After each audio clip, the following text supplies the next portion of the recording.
Hello, we are live now on TikTok and YouTube. We're going to be talking about the Jewish background to the New Testament and answering your Q&A as you put it in the chat. This idea, it's interesting to me a lot of times that Christians have a hard time with the idea that Jesus was not a Christian. Jesus was actually Jewish, and understanding that can be really helpful when we are trying to understand what's going on in the New Testament, especially, right? The idea is that if we have in our mind that Jesus is actually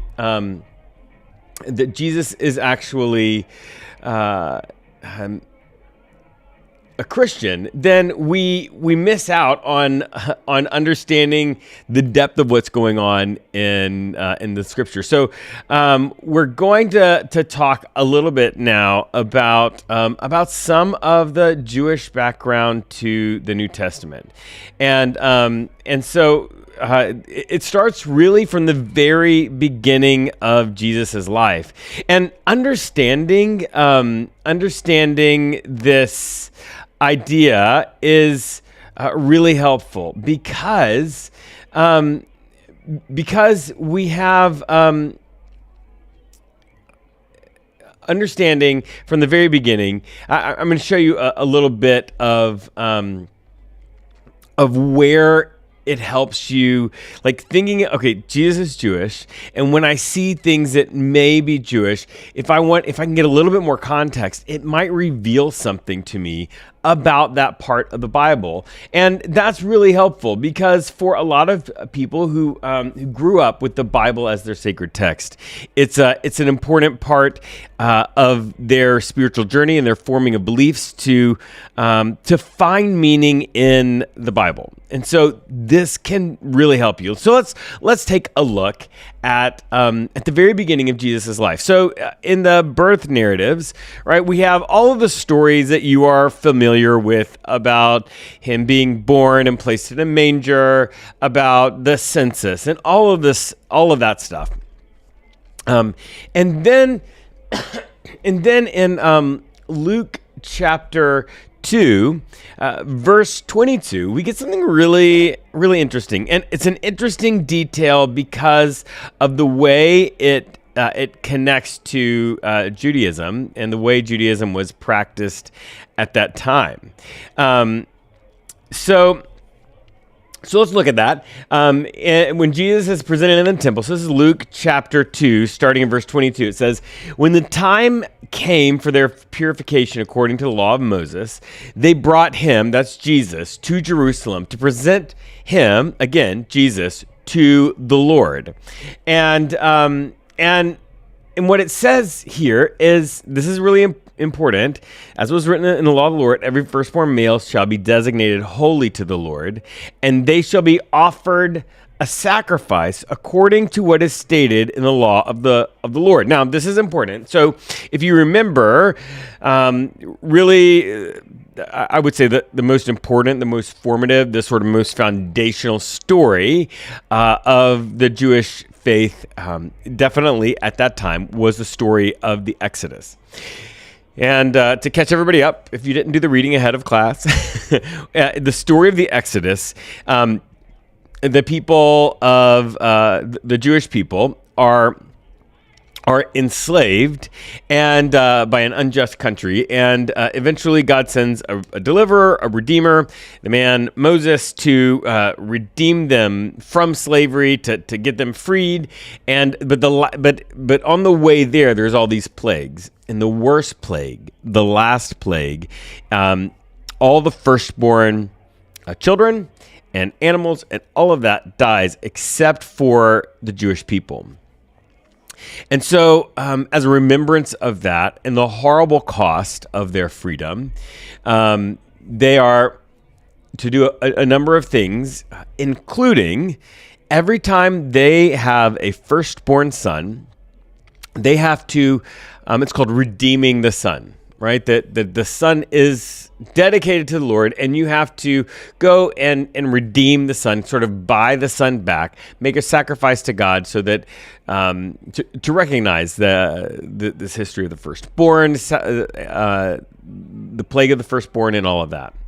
Now, here's what's interesting about this. There's a little detail in this passage where it says, a sacrifice according to what is stated in the law of the Lord, quote, a pair of turtle doves or 2 young pigeons. Now that's an interesting detail. This is written in the voice of Luke. And the question here is, why that detail? Right? And this is something important, I think, in general, when you are reading an ancient spiritual text like the Bible, and there's a seemingly random detail. Oftentimes it's not just added for color, right? The reason that detail is there is because that detail tells you something about either what's happening there, about the people, and that's definitely the case here. So it's quoting from a law in the Old Testament, the law that tells them they have to go and make a sacrifice when their firstborn is born. And it says, this is Leviticus chapter 12. So Luke chapter 2 is quoting Leviticus chapter 12. Leviticus is full of laws for the Jewish people. And it says, when the days of her purification are completed, so when a woman has a child, and it says and she goes through a purification ritual, it says, whether for a son or daughter, she shall bring to the priest at the entrance of the tent of meeting a lamb in its first year for a burnt offering, and a pigeon or turtle dove for a purification offering. He shall, and then if she cannot afford, this is verse 8, if she cannot afford a sheep, she shall take 2 turtle doves or 2 pigeons, one for burnt offering. But this is what's happening. If she cannot afford a sheep, this is the sacrifice that Mary and Joseph bring for Jesus. And when you understand this Jewish background to this verse, this random detail, you find that the detail is telling you that Jesus' family was poor. They didn't have a lot of money. And that's important. It's important on a lot of different levels. At that time, it was often believed that wealth was an indication of your spiritual health, of how close you were to God. And that's interesting, because this person who has been born to be the Messiah, that person grows up in a poor family. I mean, obviously, wealth is not an indication of spiritual health or spiritual power or any of that stuff. That's not the thing that wealth gives you. And Jesus is said in multiple places in the New Testament to have come to bring good news to the poor. And he brings good news to the poor as a son of a poor family, as a person who grew up poor, right? So this is just really fascinating. A really interesting detail. And this is what I mean when we talk about Jesus being Jewish and the Jewish background to the New Testament. When you understand that, you can get all kinds of fascinating extra layers of meaning. Now, by the way, if you've got questions, please feel free to put them in the chat, either in YouTube or in TikTok. I'll answer them as we go along. And so that's really great. Callie Love, your biblical and historical knowledge is very limited, and it shows. Well, thank you for noticing. Look into Eastern Orthodox Christianity and all its teachings. You have 2,000 years of faith to help you get answers. That is true. And the Eastern Orthodox is a very old stream of Christianity. It is not the only stream of Christianity, but I would say, it's wonderful to plumb the depths of these ancient Christian traditions. I would be more, thank you so much. I didn't realize background was misspelled. The program that I use to overlay text doesn't give me spell checking there. All right. Thank you so much, Brown, for pointing that out for me in our YouTube chat. Again, you're more than welcome to put questions in, and along the way, I will pause to answer some of those questions. So it's interesting to understand that Jesus was Jewish. The Jewish background to the New Testament is really interesting. One of the other interesting things about Jesus being Jewish is that at the time there were something similar to denominations or different streams of Christianity.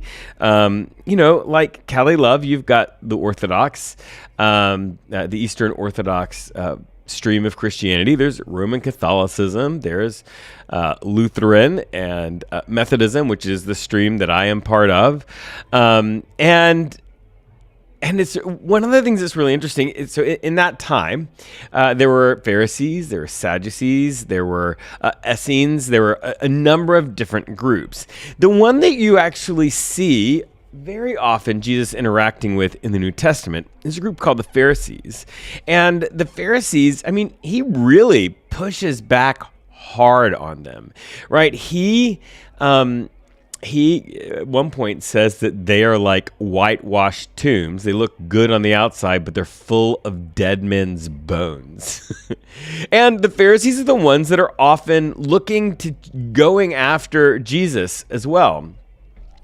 So when you, if you were to just sort of read it on the surface, it kind of feels like Jesus is in competition with the Pharisees.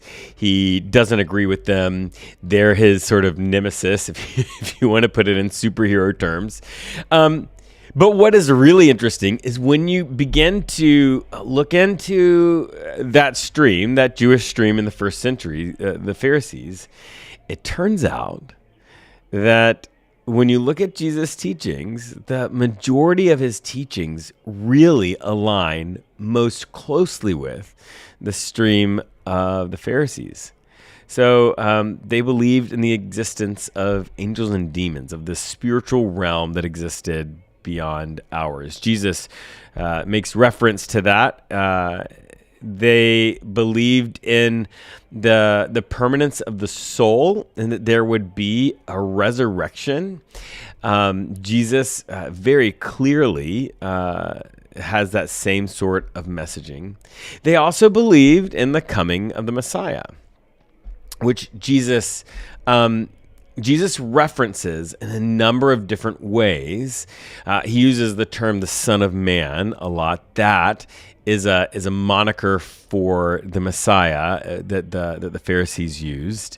And the other thing that they were the Pharisees talked about building a wall around the law. So the law of the Jewish people exists in the Torah, the first 5 books of the Bible. There's other things that are in there as well.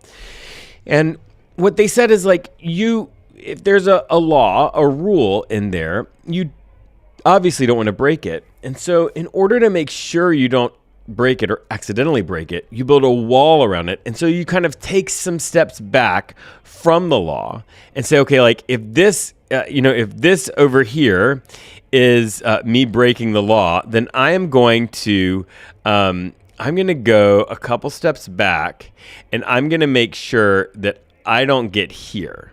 Right? That's how dedicated they were to the idea of preserving and keeping the law.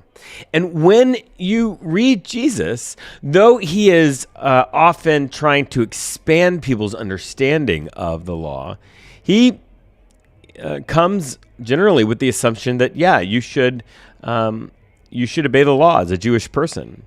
There's a classic example. There's a person called the rich young ruler, and he comes up to Jesus and he says, "What should I do to inherit eternal life?"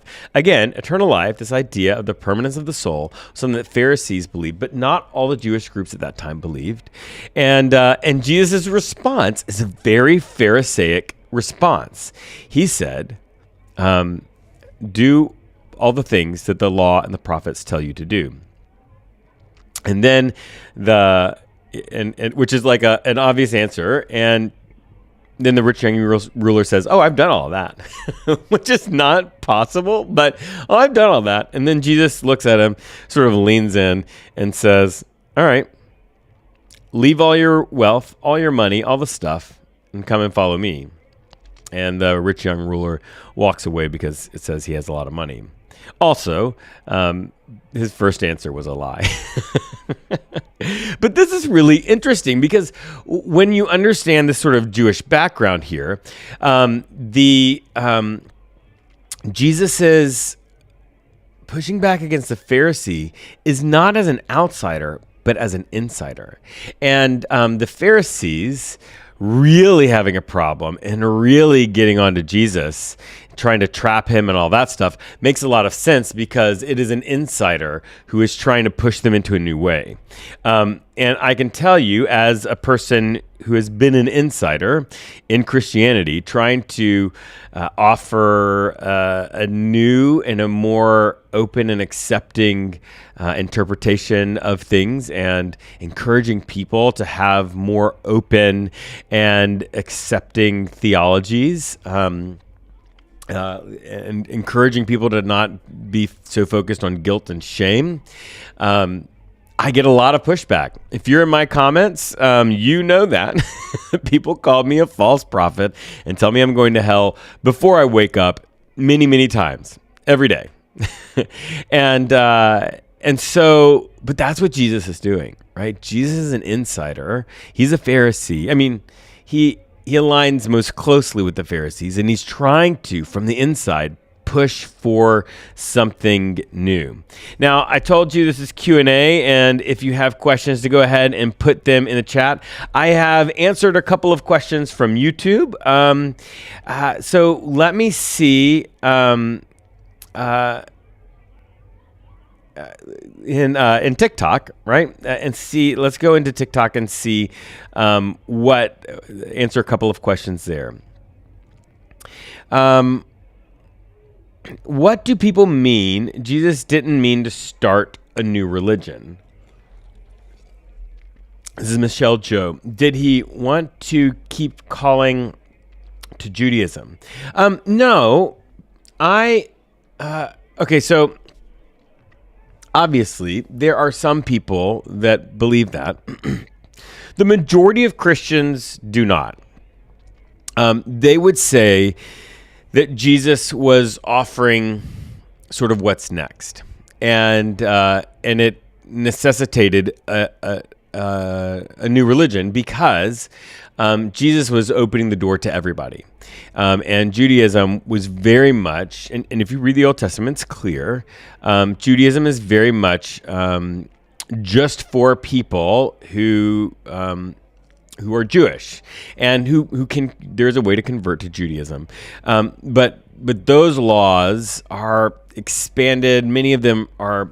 The boundaries are pushed way out by Jesus, and so it's very much a new religion kind of thing. But it is not something that doesn't allow a Jewish person to be Jewish, right? Jesus responds to some Jewish people saying, not a tiniest bit of the law will be undone. And that's important. Jesus is making room for the Jewish people to continue to follow this stream of devotion to God while also opening up another path. Okay, so Michelle, I hope that helps you. Again, there are people. There's a stream of Christianity, a very, very tiny stream called Messianic Judaism, which is wonderful and beautiful. I know many. I have friends that are Messianic Jewish in that stream of Christianity. They would actually maybe not even call it a stream of Christianity, but whatever. So that's they would disagree with me, but the vast majority of Christians do not. Let's go now to one of the questions from YouTube. Let's see. I'm a giver of false witness. Cool. We'll skip those. I'm gonna try to find an actual question. Oren can CT. Can you see me? I can see your comments. Let's see. Let's see. I'm trying to find.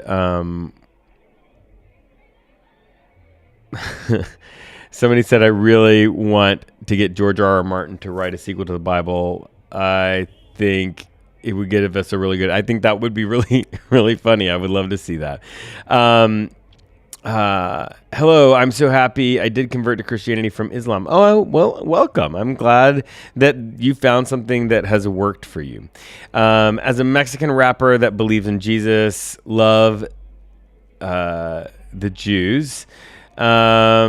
Okay, so I'm going to try to find this. Okay, wasn't Jesus a traveling rabbi? Oh, great. Orenkin CT, I'm glad I found your question. Yes, Jesus was a traveling rabbi. And traveling rabbis, this is a great Jewish background piece for this discussion today.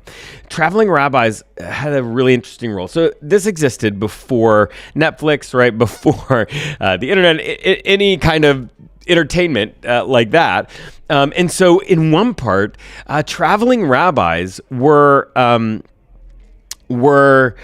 a source of entertainment. People would come from all over the place to listen to these traveling rabbis teach. And you see that in the New Testament when you see the stories of Jesus. A bunch of people coming out to see a traveling rabbi was actually not uncommon, right? When you read that, you might think, oh, wow, Jesus was really special.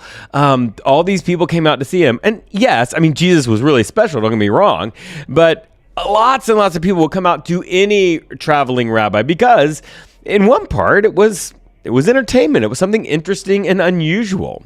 The other thing that traveling rabbis did is there is this their system of dealing with problems in their culture.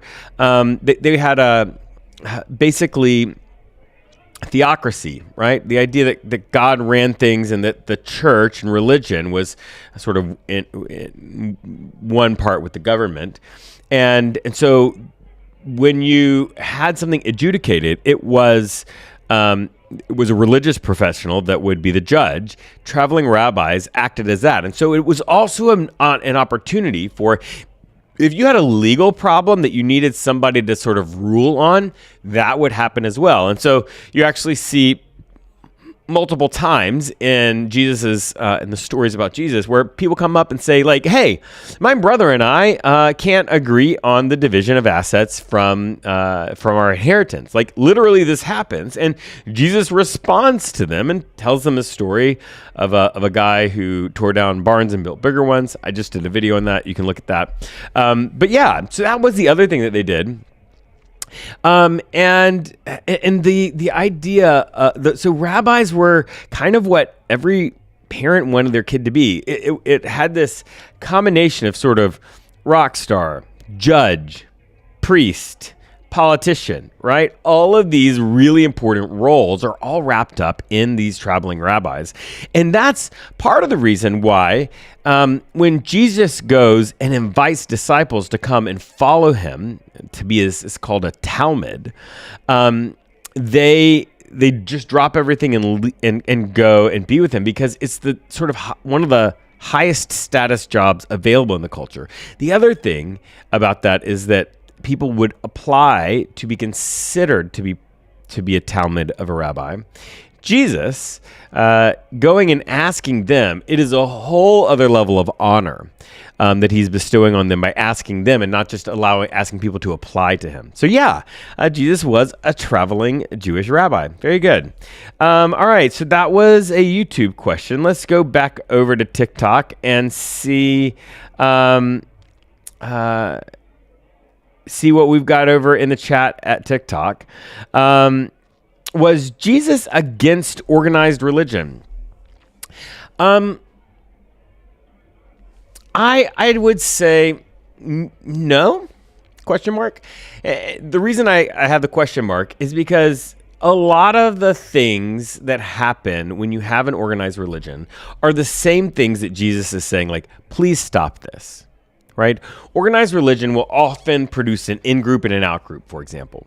And there's a moment at which, actually, here's a great little Jewish background piece. There's a moment in the book of Matthew where, let me get this verse right there, where Jesus goes into the temple, and it says, Jesus entered the temple, and he goes, and it says, he drove out all who were selling and buying in the temple, and he overturned the tables of the money changers and the seats of those who sold doves. So, in the temple in the first century, it's sort of laid out from east to west, and when you entered on the east side, there was this area called the Court of the Gentiles. And in the Court of the Gentiles, a couple of things would happen. You would exchange your money if you brought money, because in the temple, you couldn't have images of people. There were no statues in the temple, which people remarked on in the ancient world how strange it was, because all the other temples were full of statues of people. But all the coinage had the image of Caesar on it. So they would bring their money, and it was like a currency exchange kind of deal. And then the Jewish faith practice at that time was based on this sort of whole other culture that didn't fully exist anymore, an agrarian culture, where a lot of it was about like giving animal sacrifices and giving food sacrifices. And so people, either they didn't own animals, or they came from a long, long way away, and it didn't make sense to bring animals with you. And so in order for them to worship their God, they would actually have to buy animals there in the temple. And so that part of the temple was a place where that happened. So at the beginning, you have this sense that there is corruption going on there. And that's important to see that. And that's definitely one of the pieces that's going on. But the other thing that's going on is Jesus says, as he's driving them out of the temple, Jesus is very angry. He says, "My house shall be called a house of prayer, but you are making a den of robbers." But at that beginning, "My house shall be called a house of prayer." This is quite possibly something called a remez. And so in the education system at the time, they learned to read and write by memorizing the first 5 books of the Bible. And by the time you were out of grade school, most people would have memorized the first 5 books of the Bible. And then they would memorize other verses sort of throughout the Bible, like famous, very important verses from important books, like the book of Isaiah, for example.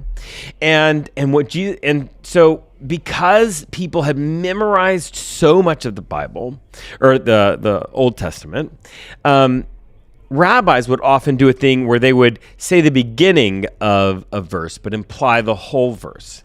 And this is this practice of a remez. Remez means hint. It's kind of like if I said, a bird in the hand. And because it's such a well-known phrase, a bird in the hand, I can imply a bird in the hand is worth 2 in the bush. Or, the phrase, when in Rome, do as the Romans do. And sometimes people will just say, well, when in Rome. And they're implying the whole thing. So it's like that. So Jesus here in that passage in Matthew, when he says, "My house shall be called a house of prayer," he is quoting a book, a passage from the book of Isaiah, Isaiah 56. It says, "For my house shall be called a house of prayer." But there's one more phrase, "for all peoples," all nations, all the people groups.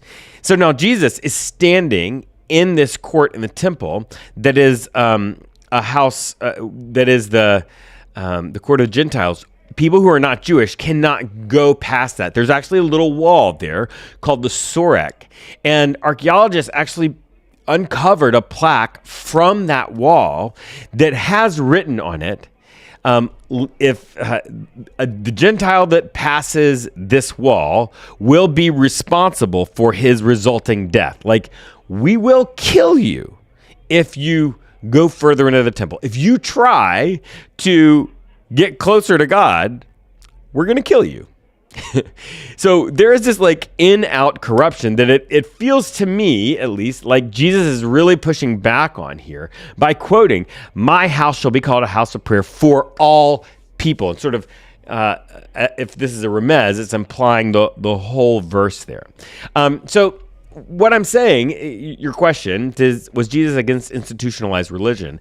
I would say no, question mark, because he participates in the institutionalized religion. He supports it. He does the sacrifice. He's at the temple in all these important moments. You see him living that life. He doesn't opt out, and he never says that like the total institution of religion is bad. However, many of the things that he pushes back against are things that are often happen when religion becomes institutionalized.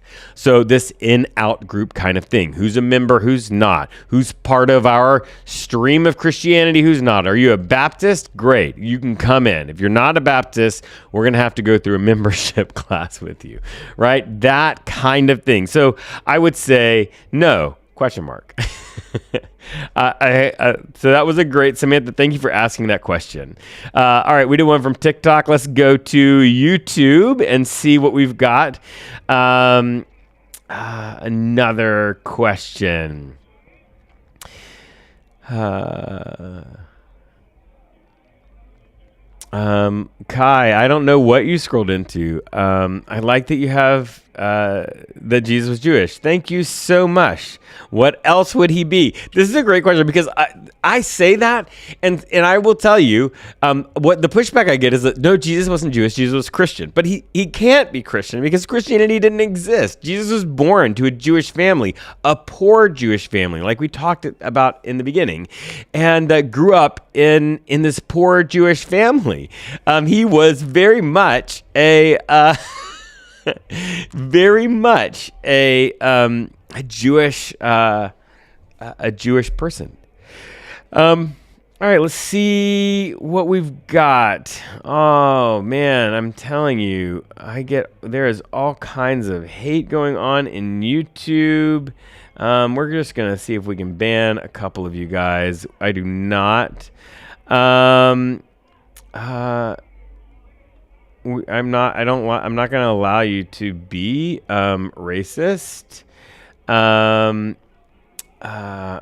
in this chat here like that. That is horrible. Darth, that's not going to keep going on. Sorry. Okay. So, do you think Jesus is the Son of God or a prophet? Well, this is Nella Ben David. So I am a practitioner of Christianity, and that idea of Jesus being the Son of God and not just a prophet is really one of the core tenets of Christianity. And if you are a practitioner of Christianity, that is generally something that you believe. If you don't, it's one of those things that would say, well, you might love Jesus and you might have a really great connection with Jesus, but to say you're a Christian and say you don't believe that is problematic. And a lot of religious sort of groups. There's like groups of Christians, like the World Council of Churches. They have a handful of things that they say, we all agree that like this is really some of the core tenets of Christianity. If you don't believe these things, then we love you. The Bible can be your sacred text, but you're not a Christian religion, right? So I hope that answers that question for you, Nela bin David. All right, let me see. We're back on TikTok. See if we can find some good questions here. So Vic the Stick, legalism in churches was popular in the 70s. I see it still now, but how did nationalism form from it? That is a really a great question. I am not enough of an expert, enough well-versed to go fully into that. I'd tell you there's a book called Jesus and John Wayne that explores that idea. It's really fantastic. But ultimately, there were people, including Pat Robertson, Jerry Falwell, and others that began to align themselves with the Republican Party and began to develop, I think it's called like the Seven Mountaintops and all kinds of interesting theological claims, including taking a random verse out of context about supporting rulers and that kind of stuff, and used it all. It all sort of swirls together to end up with this Christian nationalism that we have today. Again, not an expert in this, so I'm going to do my best. Let's see. Nita, I don't know. I can't see the rest of your thing, but needed. You're welcome for doing this. It's not, mates, something. Can you talk about Mormons? I am not a Mormon, and I know some wonderful Mormons. Some of my favorite people are Mormons. Mormonism has, problems in the same way as Methodism, which is what I am, but I'm not a Mormon, so I always feel weird talking about another religion when I'm not a practitioner of that religion. So yeah, I wouldn't do that. Who is a Mormon is Dan McClellan. If you're interested in that, maybe get on one of his live streams, ask him a little bit more about it. All right, let's go back to YouTube and see if we can find some really great question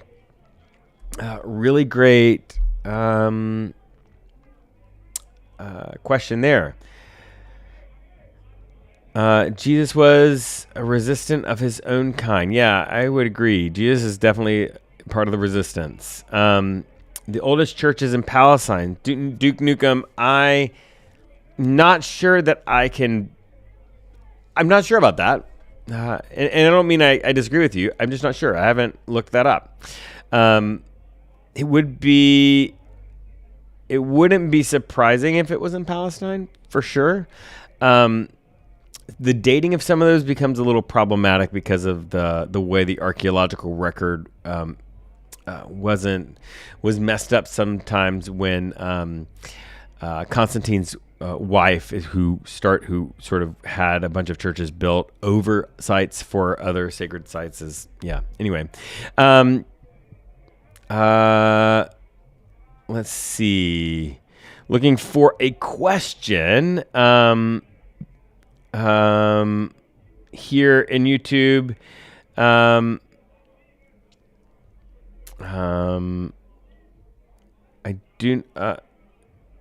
do not see. Why are Methodists such limp-wristed sissies?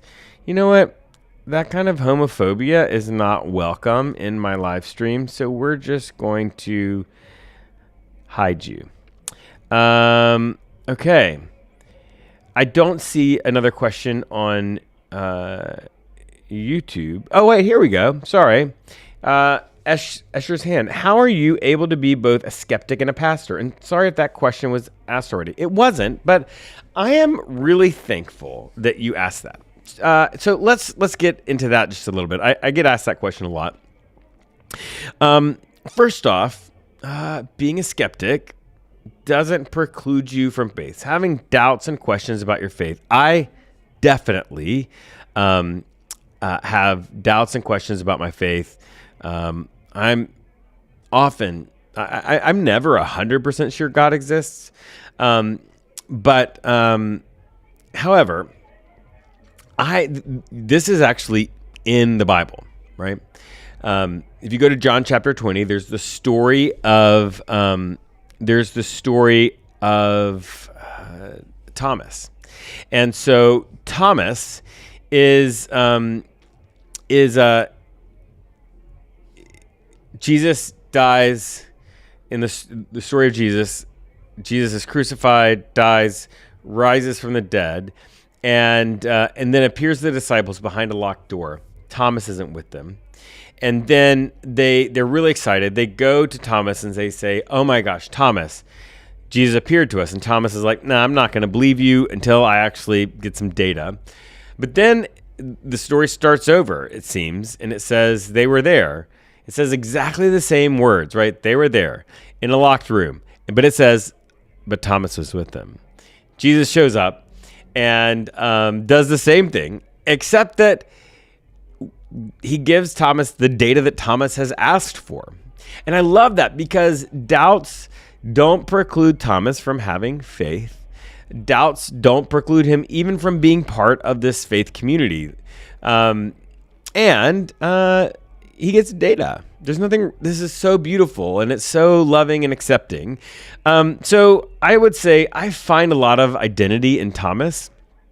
The other thing is that to be a skeptic is really to say that, like, you are analyzing your life in the world. You want data, and you want to use that data to create your beliefs. Whatever those beliefs are. If those beliefs are scientific beliefs or if those beliefs are religious beliefs. And so a skeptic sort of always holds everything with an open hand. And is open to new data, is open to learning new things, and is open to changing what they think or believe about something based on new, reliable data. Now, of course, the more reliable data that you amass, the less likely it is that all of that will just become unraveled because of something new you learn. But being a skeptic is really that. And so for me, I've always been skeptical. I've always had questions. I've always had doubts about everything, not just religion, but the whole world around me. And I'm always digging into things and trying to learn things. And so I would say being a skeptic is part of who I am. Now, I would also say that there are tools of science, there are tools of religion. Those are two different fields of study, and the tools of science are not really great at answering religious questions, just as the tools of religion are not really great at answering scientific questions. However, those tools are doing kind of the same thing. They're helping us investigate, understand, and explore reality itself. And so when I look to understand religious things, I don't generally look to science, even though it can be fun sometimes to cross those two streams, like Ghostbusters. But you use the tools of religion to answer those religious questions. But I have lots of questions, and generally, or often, I should say, the tools that I have available to me in religion don't fully answer those. So you keep learning, you keep asking the questions, and you keep saying, you know what? I can just say I don't know, right? Or maybe I have a hunch, but I might be wrong. And that's another core tenet of skepticism, is this recognition that you might be wrong. Everybody might be wrong. You just don't know. Like, I am sure I'm wrong about at least half of what I believe in God. I just don't know which half, because I have formed these beliefs with serious thought and consideration. And now I will, and I have over and over changed what I believed about something based on more data. But yeah. All right. So let's see here. That was a question from YouTube. We'll go back to TikTok and see if we can find another good question there. Should Christians celebrate Jewish holidays?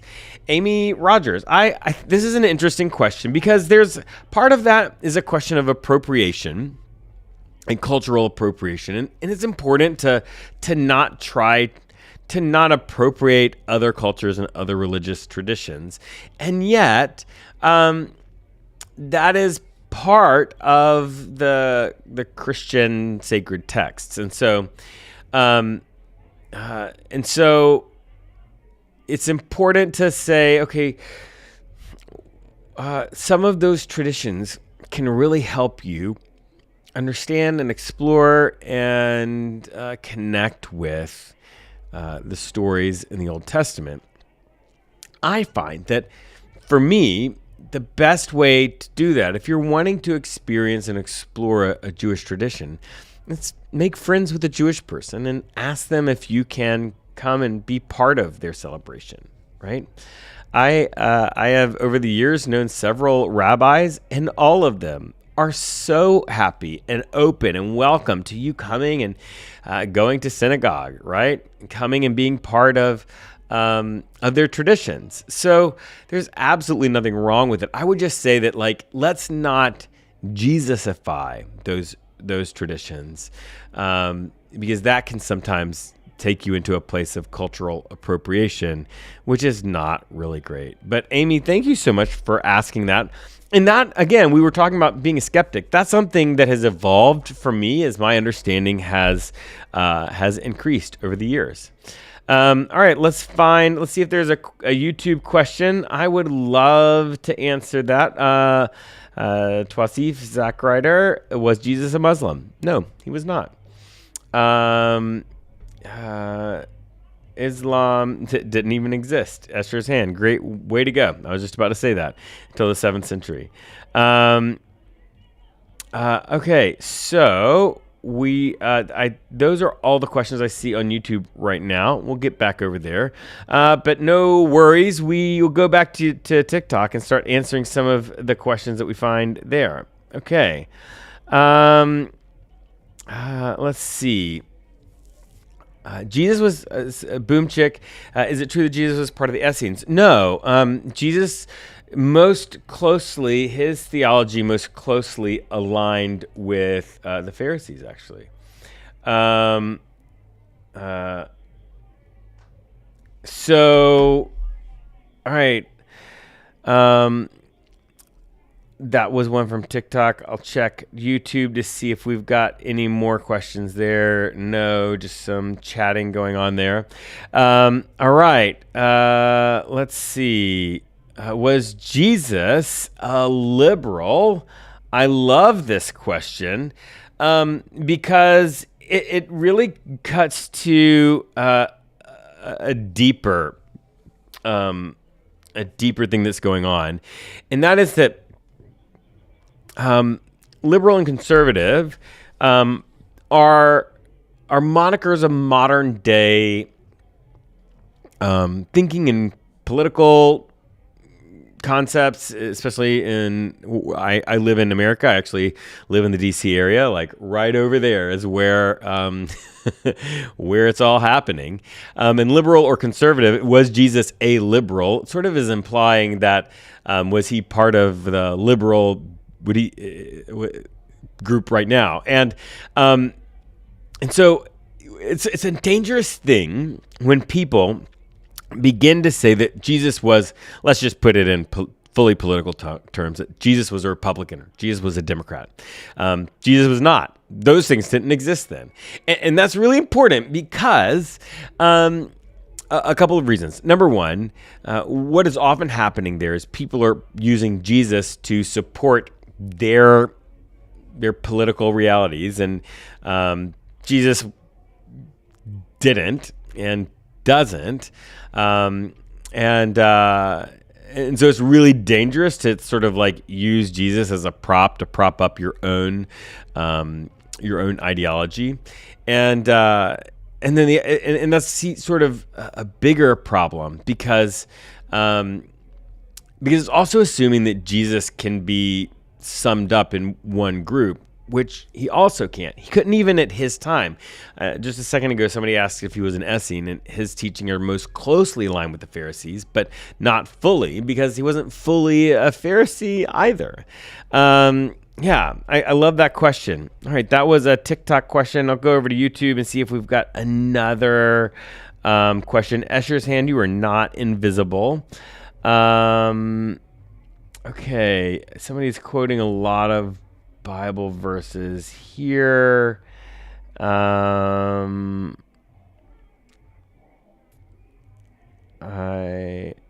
so there's not any questions over on YouTube. That's okay. We've got plenty of questions on TikTok.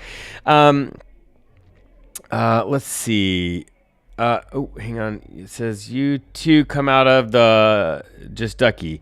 You come out of the Wesleyan tradition. Is there hope for us? Yes, I think so. I think that the Wesleyan idea of like the way that God's grace is fully available to everybody, whether they believe in God or not, is really helpful. I think a lot of the theological concepts that Wesleyanism holds is really appropriate and helpful right now. If we can just figure out how to stop trying to provide the same thing that has been provided to everybody everywhere all the time, right? I mean, anyone who wants to go and sit in a pew and listen to a choir and a random person talk at them, that those people's needs are being served. It's time to look at something new, but I'm not going to get into that. I could go on for hours and none of you really care about that. Maybe a couple of you. All right. Different kinds of homophobia, ? Not kiss. That's not specific enough for me to ask. If you want to add some more words, maybe we'll be able to get to that in just a minute. What's the deal with faith without works? Aren't that opposites? How do you explain that? I'm not 100% sure what you're asking, but I'll give it my best shot. There's a passage in the Bible that says faith without works is dead. And the passage also says, you say, I'll show you my faith by what I believe, and it says, I will show you by my faith by what I do, something like that. If I was a Baptist, I would have memorized that better. Sorry. You can definitely Google that. Okay, so, but this is this idea of belief and action, and whether or not it is right belief, which is called orthodoxy, or right practice, right action that is more important. That's called orthopraxy. And this is a continuum in Christian traditions that sort of spans each religious group can situate themselves on that continuum as to what they believe is more or less important. I would say that belief is important. Belief and practice are important in all streams of Christianity. And you can't have really one without the other in Christianity. There's not 100% one way or the other. Different groups emphasize different pieces more, like which is more or less important. But I would say if you believe something and you don't act according to it, do you really believe it? If you say you love everybody and then you are rejecting an entire group of people and being very unloving to them, if you say you are concerned, you believe in justice, and yet are supporting things that are causing injustice, I don't know. Yeah, I think that's a valid thing to ask. Escher's hand, well, I block the spammer. Yes. Sorry about that. I am doing my best. That's over there on YouTube, by the way. I think I've done it. Escher's hand. Um, uh, okay. Are you familiar with the inclusive Bible? If so, what do you think of it? I am. I'm sorry I didn't see that. It can be, you're right, it can be buried by the spammer. Okay, so I am aware of the inclusive Bible. And what do I think of it? I think it's great. I think it's great in the way that I think a lot of different translations of the Bible are great. For those of you who don't know, the inclusive Bible tries to take the Bible and make its language be more inclusive. So less gendered pronouns, just trying to open it up so that more people can can connect with it on a sort of identification level. I think it's great. Now, is it accurate? I don't think so. Is it as accurate as something like the New Revised Standard Updated Edition? No, it's not, as far as a translation is concerned. Do those words mean those things? No. But it doesn't mean that it's not helpful or useful. It's just if you're trying to study and dig sort of down deep into the Bible and understand it in that way, the inclusive Bible won't be as helpful as something like the New Revised Standard Updated Edition, which is what academics say is the most accurate English translation of the Bible today. But I like a lot of Bibles. Like I like the Message Bible. I think that Bibles that do things like the inclusive Bible are helpful for like devotional reading, just reading to try to hear God speak to you. I think they're great. And there's some translations that I think just don't, because they're really bad translations or too old, like the King James Version. And there's some translations that do some things that I don't particularly like that claim to be a more accurate translation, but actually, like the New International Version, has a very specific political position, and it changes things to make the Bible seem more univocal when the Bible is not univocal. And it's not like the inclusive Bible saying, oh, we're trying to change things to make it inclusive, or the Message Bible that are like, hey, we're trying to put these into modern idioms. Yeah. So Escher's hand, thank you. And I apologize for not seeing that question earlier. Also, sometimes the chat scrolls a little slow on YouTube and TikTok. So I'm sometimes behind there. All right, let me go back over to TikTok because I think we've got all the questions from YouTube right now. Let's see, next question that I see. Okay. Oh, wow. Oh, sorry. TikTok has decided to really scroll up I'm sorry. I've lost a lot of the earlier questions. If you want to keep putting questions in, please go ahead and do it. If you want to re-put them in, I apologize. Any biblical scholars to recommend? I do. I have some great biblical scholars. C Knight 2618. I love Dan McClellan. He is on TikTok. You're on TikTok right now. Find Dan McClellan. He is brilliant. He is an academic scholar of the Bible and religion. He is fantastic. Another really great one that you can find here on TikTok is Pete Enns. He is brilliant. I think if you want to start with those two, Pete Enns has some really fantastic books. I've actually got one of his books here. It is, where did it go? Yes, here it is. This is a really great book by him called How the Bible Actually Works.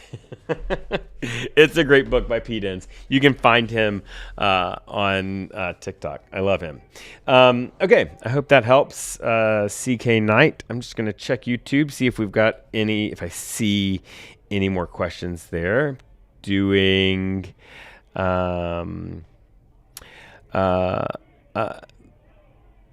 Blue cars, I hope that is not a kind of racist comment there on YouTube.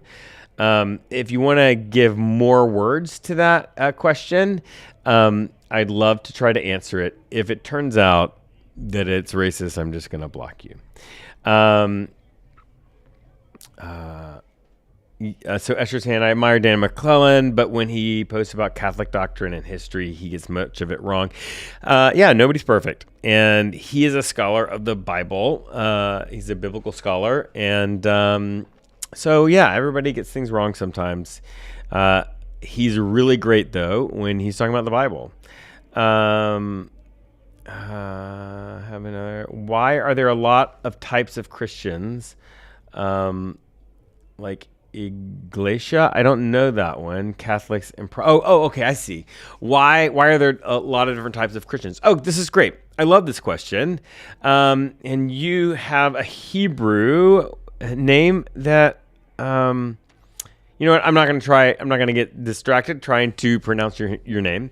Also, Ellie, today's your birthday. Happy birthday. Sorry, I'm going to get back to your question, I promise. Why are there different types of Christians, Catholics, Methodists, whatever? Okay, so that has to do with history, and the first, basically throughout church history in Christianity, Christians have gotten to a point of deep disagreement, so deep that they say we're in different places. And so what they've done is they've said there's a, like, for example, there's a, for a while it was like, so in the Orthodox tradition, they have this whole theology around icons and about how icons sort of help you glimpse beyond this mortal plane. And, that idea, when the Orthodox split off from Roman Catholicism, that was one of the reasons that they did, that there was a just deep disagreement. And so that happens. And that happens throughout history over and over again.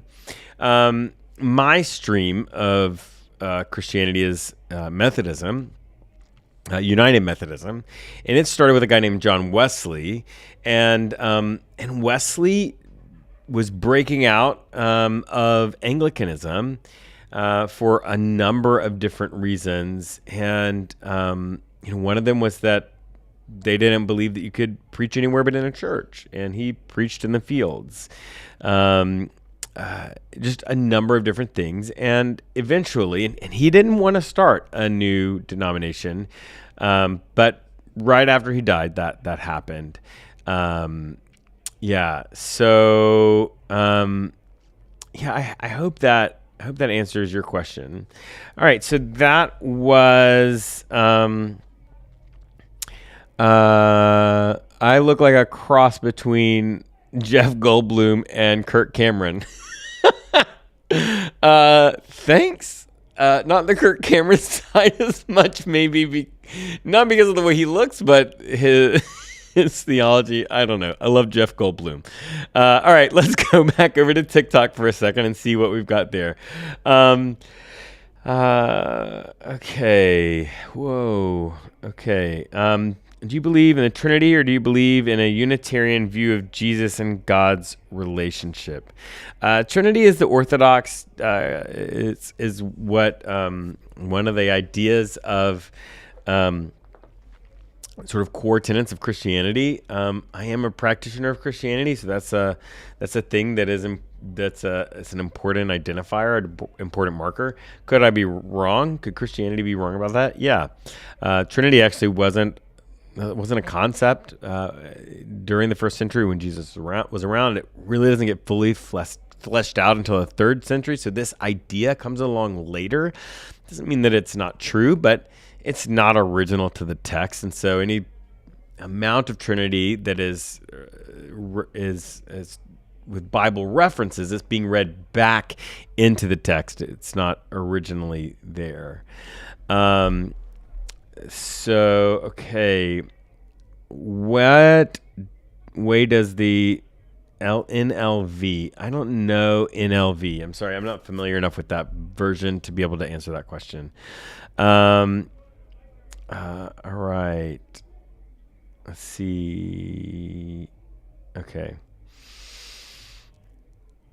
Has anybody ever told me I look like Greg Kinnear? I'm getting all the celebrity references. Actually, I did have somebody one time tell me that.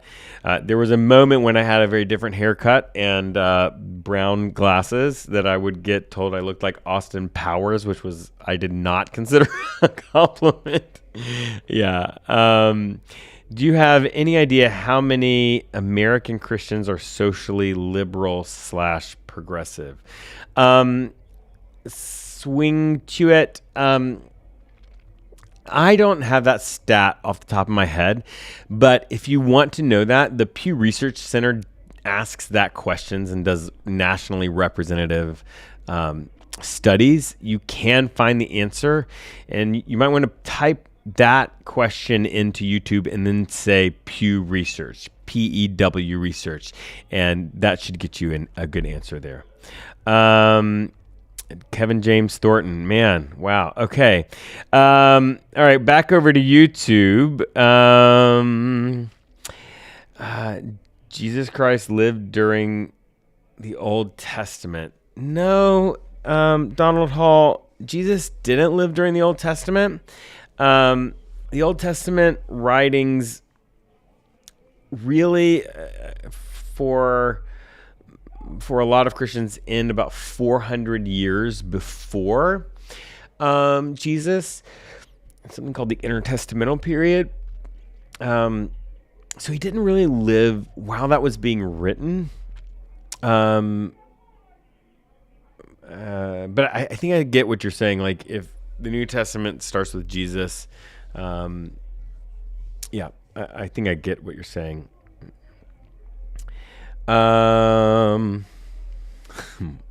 This is hilarious that I look more like Jeff Goldblum. Ezra's hand, thank you. I appreciate that. He's the one I'd want to look more like. The Apostle Paul was given new testimony by Jesus Christ. That is the story, that Jesus talked to him and said some new things to him. The Old Testament was from Jews and their rabbis who were only shocked when they saw Jesus perform some. The grammar is weird there. Sorry. All right. I don't see any questions there on YouTube, so we're going to go back to TikTok and answer some more questions there. Okay. Let me see. Am I bad for not wanting to step into most churches? Evangelical ones are triggering. No, Just Ducky. I don't want to step into most churches. So I guess what I'm saying is I don't feel like I'm bad. And I feel the same way. Evangelical churches are triggering. I was really hurt and harmed in churches that are in that evangelical stream. I have some real problems and disagreements with the way that they approach the practical side of Christianity, and the way that they talk about the Bible. If you want to know more, basically watch any of my videos. But I don't think so. I don't think you're bad for not wanting to step into most churches. That's actually why we have this group called Not Church. There's a lot of people that have been harmed by these sorts of churches. A lot of people that don't want to go to any church, but that are still deeply spiritual and want to engage with people, with other spiritual people. Want to talk about spiritual practices, beliefs. They want the things that many of them experienced in church, right? Those things. Oh, in a community that's really there for each other, right? When things get hard, they want that. They don't need somebody telling them they're going to hell because they have a tarot deck on their bedside table, right? And so, we have this church, this group called Not Church, and it's exactly that. I think you would love it, actually. It's a wonderful, wonderful place.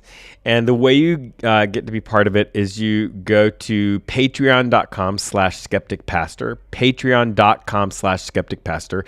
It's $3 a month. It's $3 because we're not going to ask you to give 10% of your income. In fact, that's not in the Bible. It's pay for what you get. So $3. And if it doesn't work for you, just stop paying. It's okay.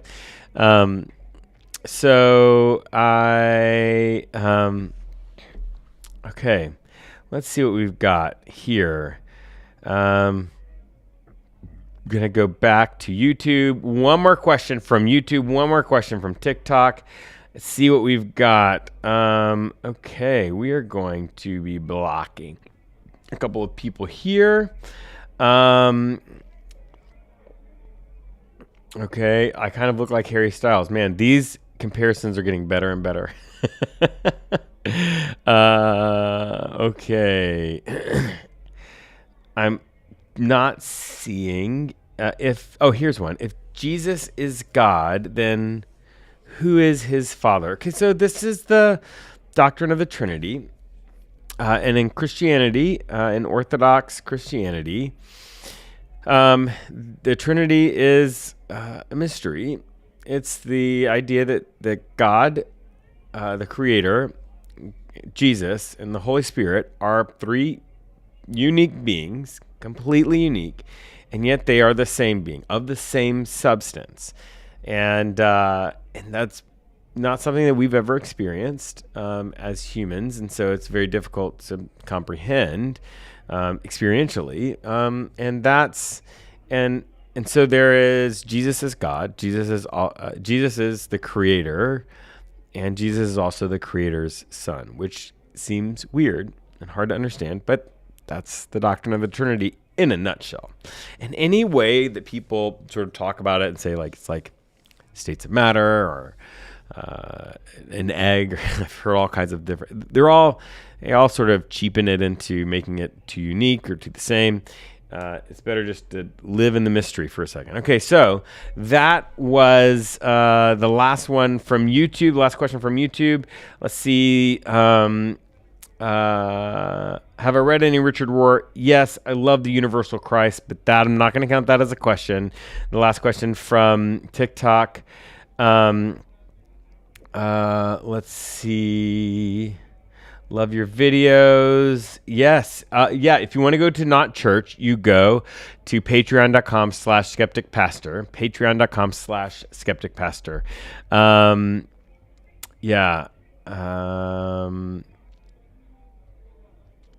Can any groups of Christianity be evangelical or only some? Great question, Michelle Joe. Evangelicalism is a really sort of a way of approaching Christianity. And there are churches within different denominations even that are evangelical. And the evangelical often treats Scripture as primary in forming beliefs. They generally have a much more literalistic reading of Scripture.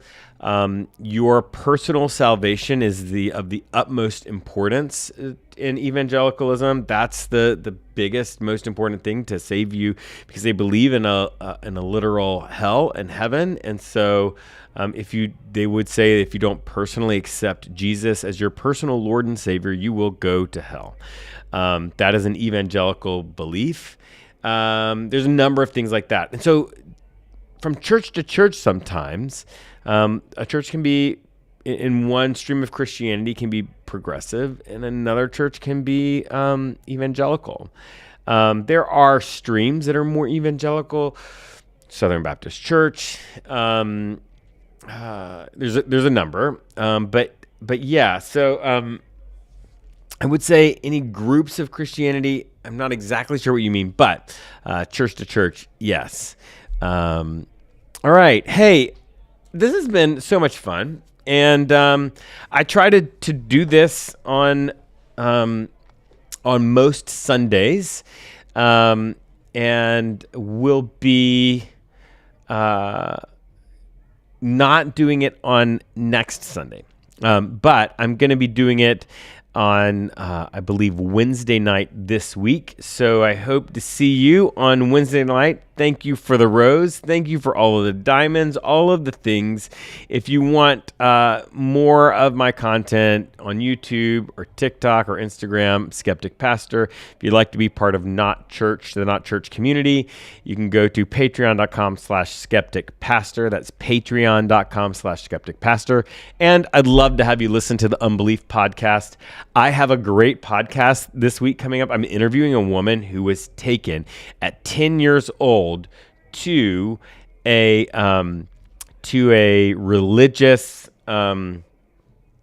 haunted house where they convinced her that she had actually died when she was 10 years old. It is a wild story, and that's part of our Drinks and Deconstruction type episodes. It's called Unbelief. It's a podcast. Look for it on Wednesday. When you wake up on Wednesday morning, that's going to be the first thing you want to listen to. It is a wild story. Anyway, thank you so much for being here. All of those people who are saying thank you, you are so welcome. And really, getting to do this is one of the best parts of my life right now. Thank you guys so much. We'll see you next time.